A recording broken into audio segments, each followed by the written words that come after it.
Hello guys. तो जैसा कि आपने थंबनेल में देखा होगा, ये वीडियो किससे रिलेटेड है। तो ये वीडियो उन लोगों से रिलेटेड है जिनका सिलेबस नहीं कंप्लीट है। तो जनवरी एंड आ चुका है, यहाँ पास से अगर सिलेबस नहीं कंप्लीट है तो आपके टेस्ट देने का भी कोई मतलब नहीं, क्योंकि आप अगर मिनिमम 70% ऑफ सिलेबस के साथ भी टेस्ट नहीं देंगे ना, तो कोई मतलब नहीं टेस्ट देने का, क्योंकि नहीं बनेगा। और टॉपिक जो गलत हो रहे हैं वो तो आपने पढ़े ही नहीं है, तो आप उनको वीक टॉपिक्स को क्या ही पढ़ेंगे फिर। मतलब टेस्ट एनालिसिस करने का मतलब ही क्या निकला फिर। तो यहाँ से आपका सबसे पहला मोटिव यही होना चाहिए, जितना जल्दी से जल्दी सिलेबस कंप्लीट हो सके उतना जल्दी करिए। अब कुछ लोग जो टेस्ट में 250-300 नंबर लेके आ रहे हैं, ज़ीरो पर तो नहीं है वो, और कोई भी अभी ज़ीरो पर नहीं है। जो जिसको भी लगता है ज़ीरो पर, तो आप एक बार खुद भी सोच लीजिए कि आप ज़ीरो पर कैसे हो सकते हैं। आप कोई भी रैंडम टेस्ट देंगे, आपके ईजिली 100-200 तो मिनिमम आ ही जाएंगे नंबर। तो वही, अब यहाँ से आपको कैसे क्या करना है, सिलेबस कैसे कंप्लीट करना है, वो मैं बताता हूँ। तो इस वीडियो में बेसिकली मैं बताने वाला हूँ कैसे कौन कौन से टीचर से आप पढ़ के कम से कम टाइम में और क्या क्या छोटी से छोटी स्ट्रेटजी यूज़ करके आप सिलेबस कंप्लीट कर सकते हैं। क्योंकि हाँ, आपको नीट क्रैक करना, उसका सबसे पहला तो स्टेप यही है ना कि आपका सिलेबस होना चाहिए। तो बात करते हैं कि हम यहाँ से कितना पढ़ेंगे, कैसे पढ़ेंगे। देखिए, अगर आपको लग रहा है कि आपको सब कुछ पहले कंप्लीट कर लेना, नहीं हो पाएगा, सब कुछ नहीं कंप्लीट हो पाएगा। तो यहाँ से सबसे बड़ा मोटिव हमारा यही है कि जो ज़रूरी है वो पढ़ना है, कम से कम टाइम में पढ़ना है। हमारे पास वेस्ट करने को बिल्कुल भी टाइम नहीं है। तो करना क्या है कि जो भी अभी मैं सब्जेक्ट वाइज क्लासेस और टीचर्स बताऊंगा वो आपको लेने हैं। जो भी आपके बैकलॉग हो चैप्टर्स, आप उनका ले सकते हैं, और सारे भी हों तो सारे पूरी प्लेलिस्ट में आपको शो करूँगा, आप ले सकते हैं क्लासेस। और आपको नोट्स नहीं बनाने हैं, नोट्स आपको प्रिंट आउट करवाने हैं। बायो तो आप जब भी लेक्चर लेंगे तो एनसीईआरटी लेके बैठेंगे, उसके ना ही प्रिंट कराने हैं, और कराने तो आप करा सकते हैं आपकी अंडरस्टैंडिंग के लिए। बाकी आपको नोट्स बनाने में टाइम वेस्ट अब नहीं करना है, क्योंकि वो वाला टाइम अब जा चुका है जब आपको बैठ के लेक्चर लेके नोट्स बनाने थे। तो अब यहाँ से करना क्या है, सबसे पहले बात करते हैं हम फिज़िक्स की। तो फिज़िक्स की, जैसे कि आप ये प्लेलिस्ट देख सकते हैं, ये लास्ट ईयर की प्रचंड सीरीज़ 2024 की है। इसमें आयुष सर ने पूरी 11th और 12th की फ़िज़िक्स कंप्लीट करी है। इसमें जैसा कि आप देख सकते हैं, इसके मैंने भी लेक्चर्स लेके रखे हैं, क्योंकि हाँ, ये मेरे को ना बहुत ज़्यादा पसंद है इनकी वाली प्लेलिस्ट। क्योंकि होता क्या है ना कि हमारे पास जब बहुत ज़्यादा टाइम रहता है तो हम लॉन्ग लेक्चर्स लेते हैं, अच्छा खासा टाइम देते हैं हर चैप्टर में।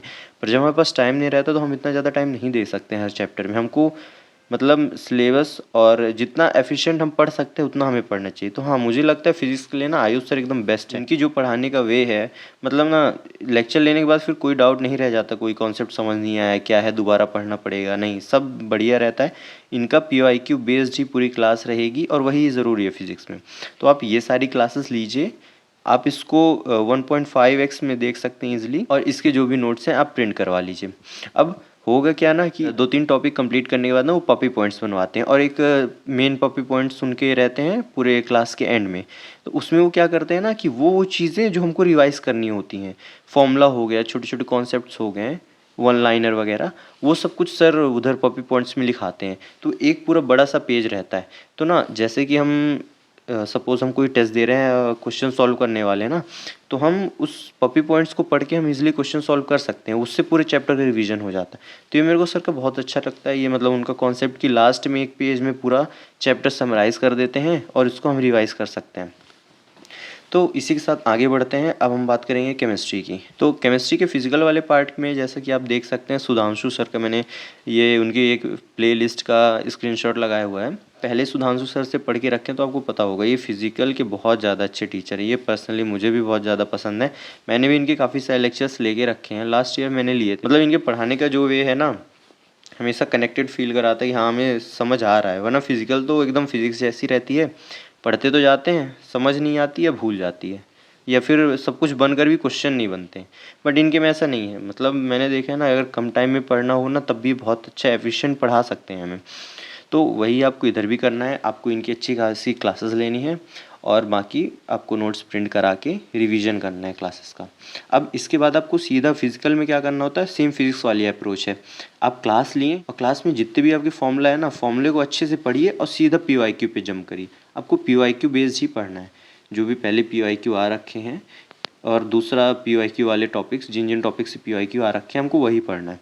और बाकी आजकल तो मतलब फिजिकल में एनसीईआरटी वाला भी है, बट मैं आपको कहूँगा ना पहले ये सब लेक्चर वगैरह कंप्लीट करिए, और बाकी आप जब टेस्ट देंगे ना तो एनसीईआरटी के अच्छे अच्छे क्वेश्चन आपको टेस्ट में मिल ही जाएंगे। तो ऑल दो आपकी एनसीईआरटी कंप्लीट होगी ही। उसके बाद इसमें भी आपको टाइम मिले ना तो फॉर्मूला शीट बना लीजिएगा, फिजिक्स में भी बनानी है।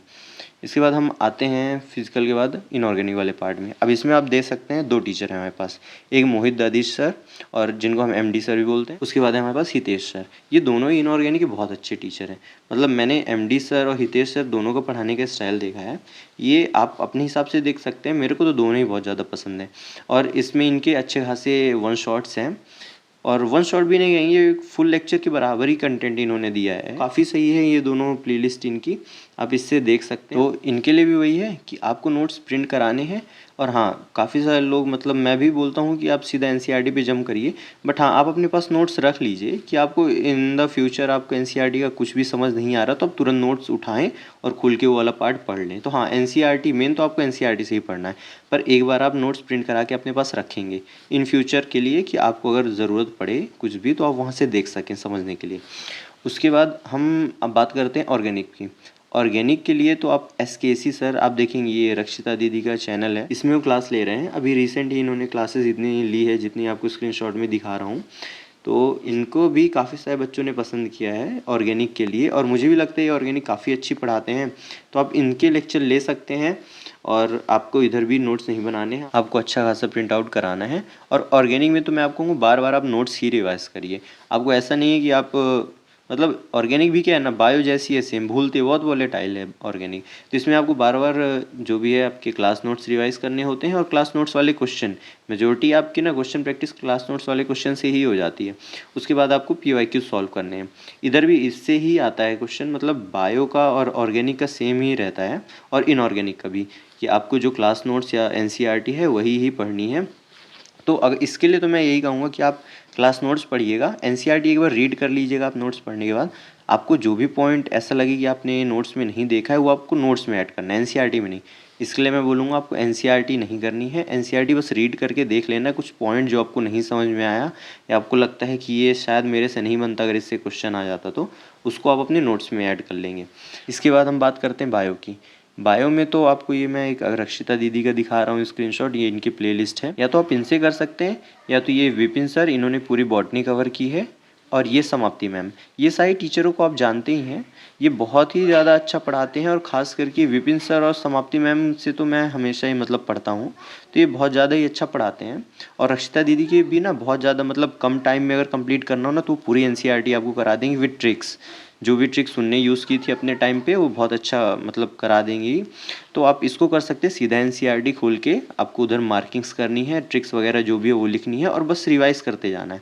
और इसके बाद आप क्या कर सकते हैं ना कि आप ज़्यादा पुराने तो नहीं, प्रीवियस 10 ईयर्स के आप पीवाईक्यूज बायो के लिए कर सकते हैं। बाकी मैं कहूँ कि आपकी बायो की क्वेश्चन प्रैक्टिस तो टेस्ट से ही होगी, क्योंकि अभी जो जिस टाइप के क्वेश्चन आ रहे हैं ना, मल्टीपल स्टेटमेंट वाइज मैच, ये सब ना आपके टेस्ट से ही प्रैक्टिस होगी। तो ये सारे टीचर हैं जिनसे आपको अपने बैकलॉग्स कंप्लीट करने, जितना जल्दी हो सके उतना जल्दी करने।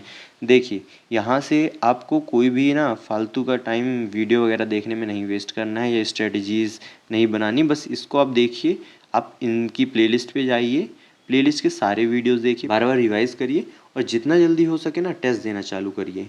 क्योंकि ना आप अगर बिना सिलेबस के भी टेस्ट देंगे कोई मतलब नहीं है, बट अगर सिलेबस आधा या उससे भी ज़्यादा मतलब आप कर लेंगे ना, उसके बाद टेस्ट देंगे ना, तो आपको समझ में आएगा कि हाँ, असली प्रिपरेशन तो हमारी टेस्ट से ही होगी। बाकी फिज़िक्स जिनकी बहुत ही ज़्यादा वीक है और बिल्कुल भी अभी तक उनने कंप्लीट नहीं किया है, या शुरू भी नहीं किया है कह सकते हैं, तो वो मेरा ना एक वीडियो है मोस्ट इंपॉर्टेंट चैप्टर्स करके, उसमें मैंने बताया ना कि कौन कौन सी यूनिट सबसे इंपॉर्टेंट है और उनको कैसे कंप्लीट करना है।